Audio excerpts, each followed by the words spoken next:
ไม่ปนเชงพรหมลิขิตเราชีกดแรงดึงดูดทั้งนั้นกูเยอะอีตัวหนึ่งคือกูเจงช้าเลยเนอะvì hạt ta hổ của luôn nên muôn tao tao hết can chữ sĩ cứ vô cho cổ phụ hàng cổ bao hạt ta ni học cốt rèn đừng đủ là sĩ chú lù cho cổ nè hàng cổ giờ ít tụ cứ thầu của một cái cá xa rồi rong xa dù phiếu tao ta dù xí mà cổ yên đừng đủ là sĩ cổ tây nhang rồi rong lù cho dù tao yếu yếu gì đó trong lúc cái cổ hang của tôi chỉ na lúc sự hậu cái ý sinh chứ họ nữa cô giờ ít lúc cái sự hậu cái ta tỏ rồi giống hiện cho ý việt ta lúc sự hậu họ của ta tỏ mang trò nữa chị của cô chưa một lần từ hang họ nề tụ khen cả lò nề cô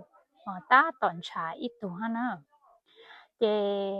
thầu cái cổ mang trò họ chị của yên hạ cho của tụ khen hạ ta há của yên tên tù tù lúa của tù lúa nè hà ta nhiều chủ rong lấy chàng của yên phụ lấy lúa họ nè hà ta nhiều chủ giờ tù tôi này rong lấy chàng cho lấy chàng nói chàng nào lấy chàng nó nè của yên sáng tàu ít tù cứ nè rong hang nè lú lú của hang nè lành chạy của tàu số số dạng chỉ tăng lên đó nè cô yếu chủ yếu ít tụ tôi nên cứ ôn lại ôn lo ha khử tàu nhà nè yếu ít tụ cứ nè sấy chiều nè tụ khen tàu ha sấy chiều của tàu ha nó chỉ tăng lên đó nè tụ khen cả là nè cô trả ít tụ cứ yếu lo băng nè ô lăng ô lo băng nè ô lệ ô nụ tàu khử nhà tàu nó mà nếu yên trả ít tụ cứ bao tăng hậu cần đời xa chân chế kênh mô bệnh sử tụ chứ bự lò sự khâu dù kể hà lù kể cho kể nọ kể nắng ít bộ dạng trắng lò chỉ nhà hắn khâu dù hắn họ chính chính chế giữa trụ rung câu hắn á nè hà cho của chế nè cô lù bù cũ chế cô trời lấy cứ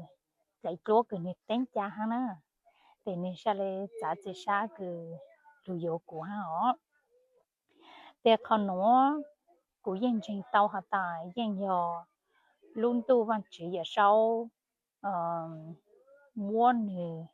lù cho cổ nên giờ cổ tu tăng cổ giờ nên tu tăng nữa có rèn thì tu cho lên cổ nên lù cho cổ hồng cổ lù cho nên lúc sự hậu cứ ít sinh chứ sự bổ họ nên sẽ lấy giờ lúc sự hậu lúc chạy lúc nhận cứ rồi giống hẹn của cô chú mô lên từ hang chị này cô ta toàn trả hang chị ít sao lấy tàu lù sự sau ok mình là chỉ chính cỡ nè hang cô mong mong hả ta thầu ít lù sự sau mình là chỉ chính cỡ lại chị ít khử lắm chưa lo nhưng khử tàu để khử dù lúc sáng sáng hang dù ô lắm chưa lo nhưng ô lại để khử dù lúc sáng chờ hang nữa để họ nói dân giờ ít họ cũng mong cứ rong trắng lờ lù chỗ ít on này ngò để cũng dân trên tàu họ ta tu nói giờ cụ luôn tu cụ lù chỗ cụ giờ cốt rèn đừng tu nữa cho phong dự